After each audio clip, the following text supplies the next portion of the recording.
Shalom pemirsa CBN Indonesia dimanapun Anda berada, senang sekali kita boleh bertemu kembali dalam acara pembacaan buku Yesus Nama di Atas Segala Nama. Dan pada saat ini kita sudah memasuki halaman ke-75 dengan judul Korban Rahasia. Dan saya undang pemirsa di rumah untuk kita boleh sama-sama membuka Alkitab kita di dalam Wahyu 15 ayat 4. Siapakah yang tidak takut ya Tuhan dan yang tidak memuliakan namamu? Sebab Engkau saja yang kudus. Di salib Golgota, kasih dan sifat mementingkan diri tegak berhadap-hadapan. Disinilah puncak kenyataannya. Kristus telah hidup hanya untuk menghibur dan memberkati. Dan dalam membunuh Dia, setan menyatakan kedurjanaan kebencian hatinya kepada Tuhan. Ditunjukkan dengan nyata bahwa maksud pemberontakannya yang sesungguhnya ialah hendak menurunkan Tuhan dari tahtanya dan untuk membinasakan Dia yang oleh kasih Tuhan ditunjukkan. Oleh kehidupan dan kematian Kristus, pikiran manusia pun turut kelihatan. Dari palungan hingga kayu salib, kehidupan Yesus merupakan suatu panggilan kepada penyerahan diri dan kepada persekutuan dalam penderitaan. Itu menyingkapkan tabir segala maksud manusia. Yesus datang dengan kebenaran surga dan semua orang yang mencamkan suara Roh Kudus tertarik kepadanya. Orang-orang yang berbakti kepada diri sendiri adalah rakyat kerajaan setan.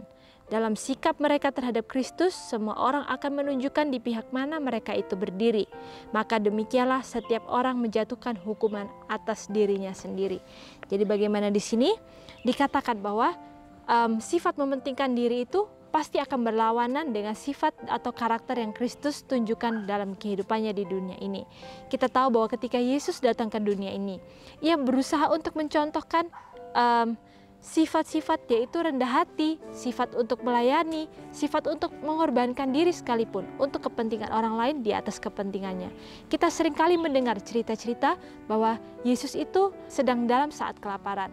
Tetapi ketika Ia berusaha untuk ingin mencari makanan, tetapi ada orang yang menginginkan untuk mendengarkan firman yang keluar dari setiap sabda yang Ia sampaikan, maka Yesus pun akan memprioritaskan kebutuhan orang-orang itu dulu daripada berusaha untuk mengenyangkan perutnya terlebih dahulu.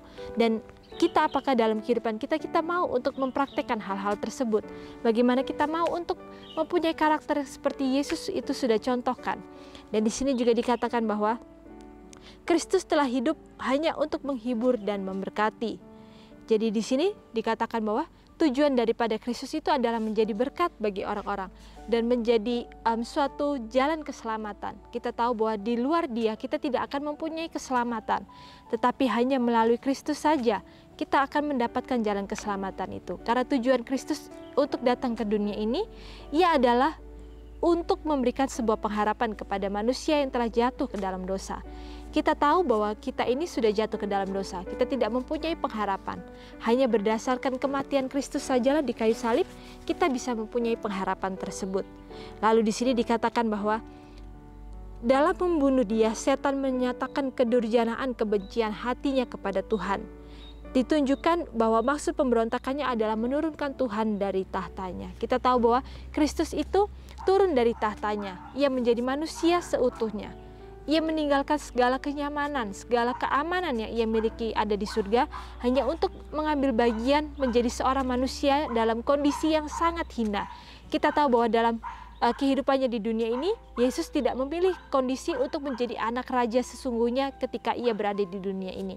Ia hanya menjadi anak daripada seorang tukang kayu yang tidak mempunyai harta, bahkan ketika kelahirannya pun Ia harus lahir di kandang binatang. Kita tahu bahwa dalam kehidupannya pun Yesus tidak pernah mendapatkan kemewahan atau kemegahan dalam saat-saat ketika Ia berada di dunia ini. Kita tahu bahwa firman Tuhan pun mengatakan bahwa untuk batal atau alas kepalanya saja Ia tidak mempunyai. Jadi bagaimana di sini kita tahu bahwa Kristus itu berusaha untuk mengajarkan kepada kita roh kerendahan hati. Roh untuk mau menerima kondisi apapun yang ada dalam kehidupan kita. Dan selalu untuk merasa bersyukur dalam setiap apapun kondisinya. Lalu di sini juga dikatakan bahwa oleh kehidupan dan kematian Kristus, pikiran manusia pun turut kelihatan. Jadi bagaimana di sini dikatakan bahwa dari kehidupan dan kematian Kristus, tiap pikiran manusia pun turut kelihatan. Jadi bagaimana dalam kehidupan Yesus, Ia sudah memberikan banyak contoh dalam kehidupannya. Begitu pula dengan saat-saat kematiannya. Bagaimana saat-saat kematiannya pun Ia selalu bergantung sepenuhnya hanya kepada Tuhan. Ia tidak mengandalkan kekuatannya sendiri. Sekalipun kita tahu bahwa ia juga adalah 100% manusia. Tetapi dalam kemanusiaannya pun ia tidak berusaha untuk memaksa Tuhan atau memaksa Bapaknya untuk menyelamatkan dia. Jadi apakah kita mau mendapatkan segala proses-proses dalam kehidupan kita dengan lapang dada? Jadi bagaimana? Sama seperti Yesus, ia tidak meminta supaya Tuhan meluputkan, tetapi membiarkan kehendak Tuhan yang jadi dalam kehidupannya. Jadi apakah yang kita mau minta dalam kehidupan kita? Apakah kita mau untuk meminta Tuhan selalu meluputkan kita dari setiap dosa-dosa atau setiap pelanggaran atau setiap kesusahan atau malapetaka yang ada dalam kehidupan kita? Ataukah kita mau meminta kekuatan untuk kita boleh melewati setiap kesusahan itu dengan penuh rasa syukur, dan kita bisa melihat tangan Tuhan itu selalu ada memegang tangan kita.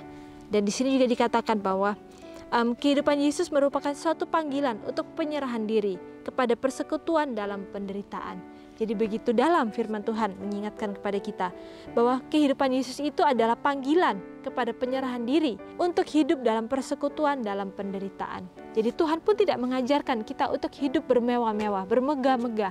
Tetapi Tuhan mengajarkan bagaimana hidup dalam penderitaan, tetapi kita tetap selalu merasa bersyukur.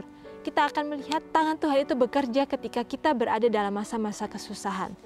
Dan di sini juga dikatakan bahwa Yesus datang dengan kebenaran surga dan semua orang yang mencamkan Roh Kudus tertarik kepadanya. Lalu kita, apakah kita menjadi orang-orang yang mempunyai atau mendengarkan suara Roh Kudus itu, yang tertarik kepada panggilan daripadanya?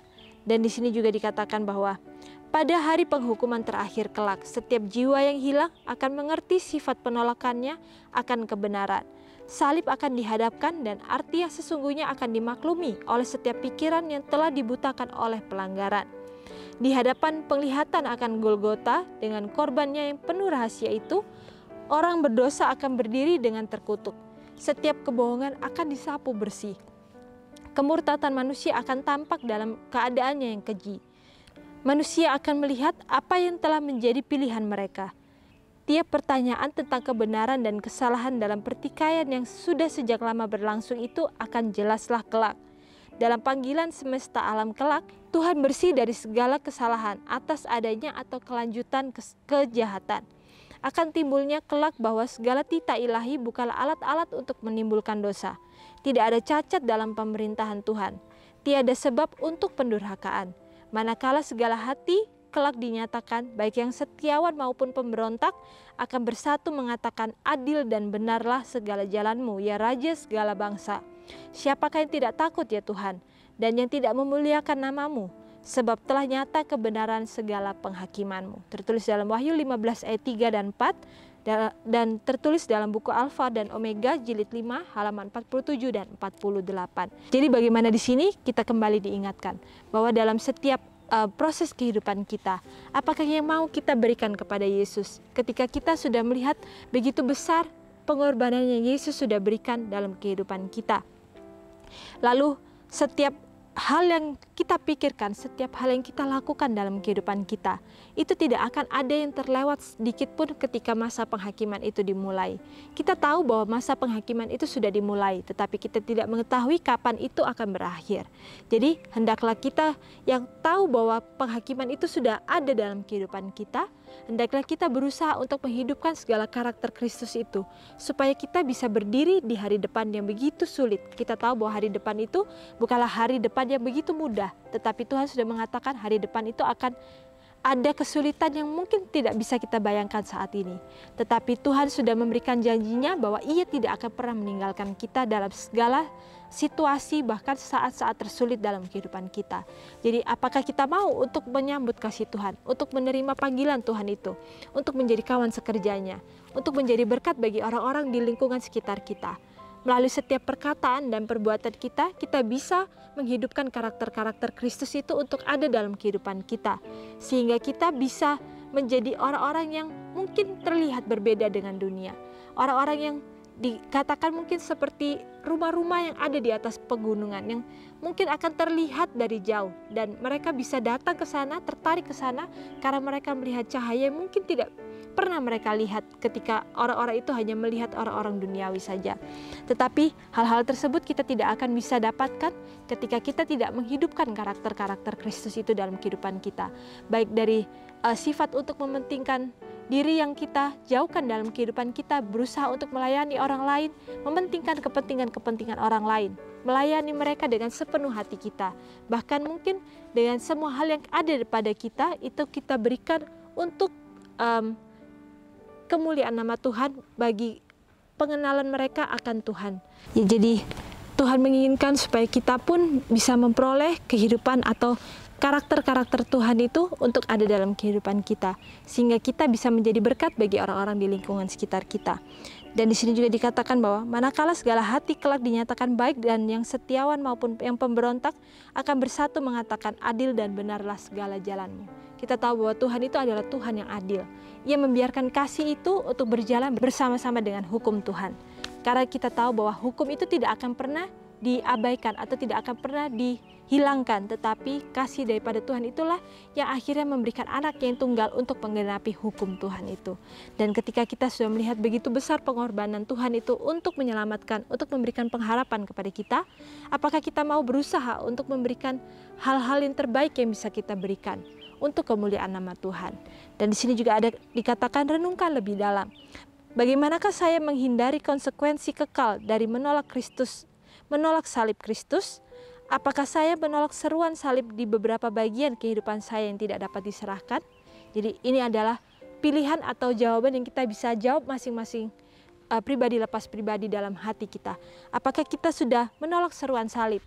Berusaha untuk menolak Kristus dalam beberapa kehidupan kita. Hanya memilih untuk sesuatu hal yang menyamankan hati kita, mengenakan kehidupan kita. Tetapi dalam kehidupan kita, kita kembali diingatkan bahwa Yesus pun memilih kehidupan yang tidak nyaman ketika berada di dunia ini. Hanya untuk memberikan kepada kita sebuah contoh bahwa dalam setiap kondisi apapun kita bisa merasa selalu bersyukur karena Tuhan sudah melewati hal yang sama yang seperti yang kita sudah rasakan. Jadi tidak ada hal yang bisa membuat kita komplain atas setiap kasih daripada Tuhan itu. Karena dalam apapun kondisi kehidupan kita, pasti banyak orang yang mungkin lebih menyedihkan atau lebih banyak pergumulan dalam kehidupan mereka, lebih daripada yang ada dalam kondisi kehidupan kita. Jadi kembali kita diingatkan supaya kita selalu merasa bersyukur dalam setiap apapun yang Tuhan berikan dalam kehidupan kita, dan berusaha untuk menjadi pribadi-pribadi yang lebih baik untuk ada dalam kehidupan kita. Dan mungkin sampai di sini acara pembacaan kita pada saat ini. Sampai bertemu kembali dalam acara pembacaan yang selanjutnya. Shalom, Tuhan memberkati.